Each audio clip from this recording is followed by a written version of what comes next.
competições de freestyle de nunchaku, né? Que teria a chance talvez de ficar entre os 10 do Brasil, alguma coisa assim. Mas para competição mesmo de pancadaria, eu seria massacrado, assim, de São Paulo, seria em São Paulo, no Paulista já seria esmagado. Como é que foi esse recorde mundial? Explica um pouquinho para quem não conhece o xadrez. Como é que foi isso? Quando que aconteceu? Foi em 1997. Eu comecei a me interessar por jogar as cegas com o objetivo justamente de tentar bater um recorde em 2006. E sofri alguns boicotes, inclusive, tinha umas complicações de federações que eu acho melhor cortar essas partes, não sei se é muito bom colocar esse tipo de coisa. Tudo bem.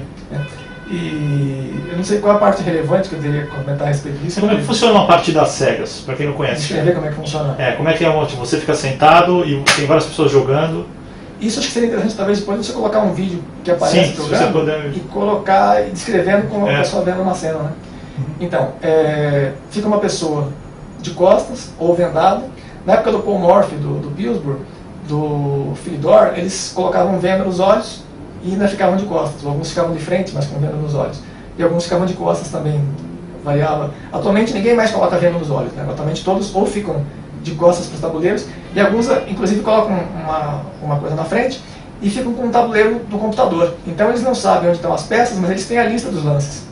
Facilita muito, né? Se eles esquecem alguma coisa, eles podem reconstituir pela lista dos lances, mentalmente, que se produzem em posição. E se jogar uma quantidade grande de partidas simultâneas é muito mais difícil, porque se você esquece um lance de uma das partidas, você tem que reconstituir tudo de memória. Agora, se você tem acesso à lista dos lances, facilita imensamente.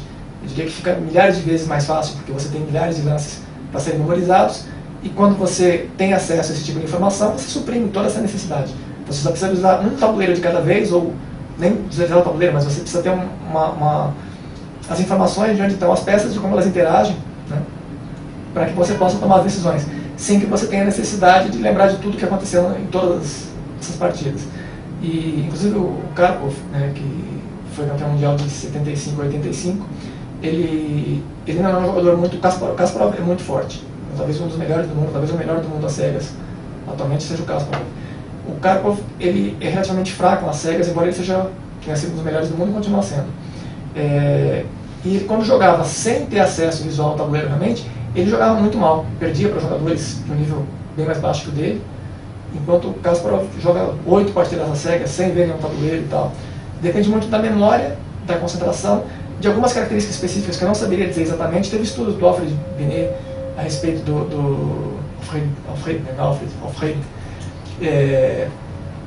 do jogo às cegas, e ele também não conseguiu constatar quais eram. Algumas conclusões que chamam de foram incorretas, foram refutadas posteriormente. E, pelo que eu saiba, não se tem conhecimento de quais são todas as características necessárias para que se possa jogar bem o xadrez como um todo, ou o jogo às cegas especificamente, né? E você perguntou, eu acabei desviando um pouco da resposta, como é que se joga, como é que funciona a simultânea. Como é que funciona? Quer dizer, então você não sabe o que está se passando no tabuleiro do outro adversário, você tem que memorizar tudo o que foi passado para você. E tem uma relação de lances do teu lado. Fica um jogador, uma partida normal, fica uma pessoa ou várias pessoas, cada um no tabuleiro. No caso de uma simultânea cega, são várias pessoas, cada uma com seu próprio tabuleiro. Os tabuleiros são numerados, e as casas do tabuleiro tem letras de A até H e de 1 até 8, nas colunas de 1 até 8, nas fileiras de 1 até 8 e nas colunas de A até H. E com isso você faz um sistema algébrico de notação, você consegue identificar cada peça em cada posição em que ela se encontra, né? E cada tabuleiro contra cada um dos oponentes. Então eu fico de costas, ali tem os meus oponentes. Aí um deles faz um lance no tabuleiro. Então tem o speaker, que é a pessoa que auxilia, ele vai me dizer o lance que essa pessoa fez. Eu não tenho acesso visual a nada, estou aqui virado para lá, né? Aí aquela pessoa fez tal lance, então nesse tabuleiro eu dou tal resposta. Aí ele executa o meu lance no tabuleiro. Aí ele passa para outro tabuleiro e me diz, tal tabuleiro executou tal lance. Aí eu dou minha resposta e assim sucessivamente. Isso é uma modalidade mais rigorosa. Tem a menos rigorosa, que é o que eu estava comentando no caso do Karpov, que ele tem acesso visual a um tabuleiro no monitor, que já facilita muito o cálculo de diagonais, que às vezes, quando você está pensando mentalmente, sem você visualizar um tabuleiro, é difícil, às vezes você entorta uma diagonal, você pula de uma diagonal para outra. Você tem um bispo que está se movendo lá, você pula sem querer e comete um monte de erros por uma bobagemzinha dessas, que já facilita bastante você ter acesso a um tabuleiro. E a anotação, que facilita muito a memorização. Porque no caso, se você joga todas as partidas, cada uma com dezenas de lances, e com 32 peças se moverem, 64 casas de cada um dos tabuleiros, fica muito mais complexo. Se você esquece uma dessas posições, você pode perder uma peça e perder a partida. E quando você tem, no caso, a lista de lances, que é uma modalidade mais recente que se joga em Mônaco, eles se jogam dessa maneira agora. Eles têm o tabuleirinho e a lista dos lances. Então ele esqueceu alguma coisa, ele vai lá, volta a partir daquela posição, olha o lance correspondente, ele não está vendo as peças sobre o tabuleiro, mas ele está vendo todos os lances que foram anotados, que foram executados até aquele ponto. Então ele consegue reproduzir muito mais facilmente aquela posição do que ele tivesse realmente que memorizar todas aquelas informações. E quando você quebrou o recorde mundial, você jogou com quantas pessoas? Foram 9 pessoas e o mate foi pelo uso de checkmate em 12 lances. Né? Porque o número de 10 pessoas, de 9 pessoas, eu joguei uma com 9 e uma com 10. A com 9 foi que teve o recorde por anúncio de mate em 12 lances. Eu previ que, com a melhor defesa possível do meu oponente, e com todas as outras variantes possíveis que ele jogasse, ele não conseguiria se defender por mais do que 12 lances e levaria mate forçado em 12 lances. Ele jogando de maneira perfeita, ele levaria mate em 12 lances. Se ele cometesse algum erro, perderia em menos de 12 lances, a partir de um certo momento que aconteceu a situação específica. Geralmente não tem como prever sequências tão longas, porque tem uma variedade enorme de possibilidades. Alguns casos específicos você ramifica menos, né? Você tem menos de 2 ou 3 possibilidades em cada lance. Então, reduzindo a ramificação, você consegue ter quase uma linha principal única, com 2 ou 3 ramificações em cada uma, e algumas com nenhuma ramificação. E para todas essas variantes possíveis, que dariam em torno de algumas centenas de possibilidades, aí eu calculei corretamente que não teria, por melhor que fosse a defesa dele, levaria mate em 12. E teve inclusive uma proposta do mestre internacional Herman Klaus, posteriormente, umas 2 semanas depois que o recorde foi estabelecido, ele propôs uma linha mais curta, que eu poderia jogar uma linha melhor do que eu tinha proposto, mas meu adversário não teria realmente como se defender de modo a prolongar por mais de 12 lances. E sua pergunta foi qual era o mate? Não, eu te perguntei do número de pessoas, você falou que foram 9 pessoas. Não, tudo bem. Prolixo. Imagina. Aí você falou que isso foi em 95. 96 foi quando eu comecei a treinar, 97 estabeleceu o recorde e foi publicado em 98, no mês de 98. Ah, legal. E como é que foi essa sensação, assim? Foi muito gratificante, né? Inclusive no começo era engraçado, porque muitas pessoas achavam que não ia conseguir, mesmo que conseguisse, achavam que não seria publicado no Guinness. Falavam, você acha que vai publicar uma coisa de xadrez no Guinness? Vamos supor que você consiga. Você acha que eles vão publicar? O xadrez não tem publicidade, não tem retorno e tal. Vou tentar, né? Vamos ver.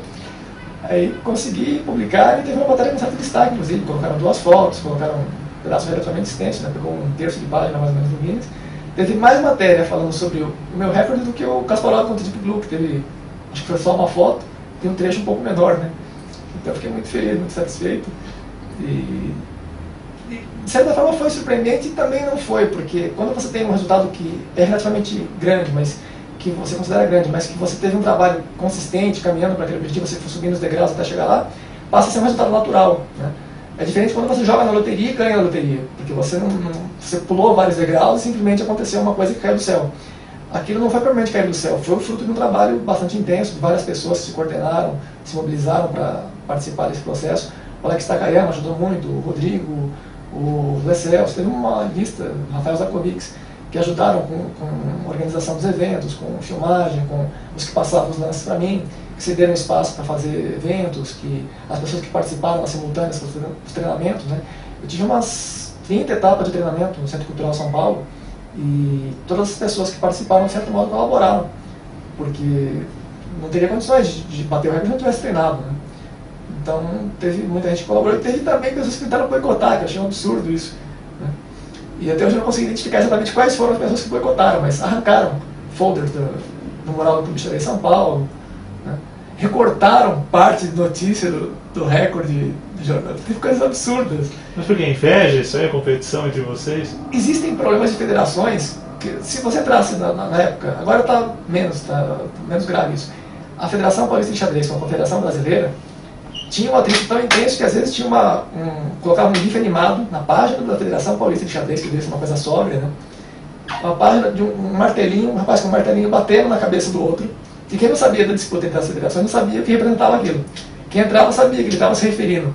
Teve algum evento que entrou em disputa para quem ia sediar, para quem ia organizar e tal.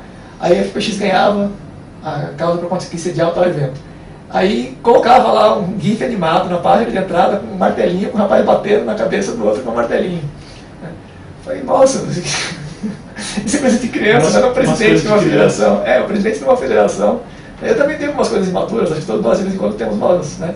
Mas se você está dirigindo uma federação, no exercício daquela função, você não pode ter esse tipo de atitude. Então, você pode até fazer isso brincando com seus filhos em casa, você pode ter uma atitude mais, né, se libertar e tal.